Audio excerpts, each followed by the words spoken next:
যাদের ঘরে আপনাদের বাস্তুগত বিভিন্ন পরেশানিতে রয়েছেন, সমস্যায় রয়েছেন, তারা কি করবেন? তাদের জন্য যাদের বিশেষত বা বাস্তুর মধ্যে যেটা দেখা যায় সেটা হচ্ছে আপনাদের টয়লেট বাথরুমে একটা সমস্যা দেখা যায়। তো যাদের ধরুন আপনাদের উত্তর থেকে পূর্ব পর্যন্ত, অর্থাৎ উত্তর থেকে উত্তর, উত্তর পূর্ব, পূর্ব, এই যে দিকটা রয়েছে সেই দিকটা যদি আপনাদের কোনো টয়লেট বাথরুম যদি থেকে থাকে, তাহলে আপনারা একটি সবুজ কালারের টেপ আপনার ওয়েস্টার্ন যদি থাকে তাহলে ইউ আকৃতি করে সাটিয়ে দিন আপনাদের।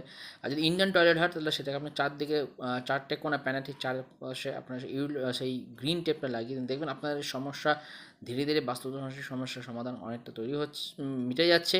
এবং আপনাদের সেই জায়গায় যদি আপনারা যদি স্বস্তিক লাগাতে পারেন, পিতলে যদি স্বস্তিক লাগাতে পারেন আপনাদের ওখানে সেই জোনটায়, তাহলে দেখবেন আপনাদের সেই এনার্জিটা এনহ্যান্স পাচ্ছে, মানে পজিটিভ এনার্জি সেখান থেকে আসছে।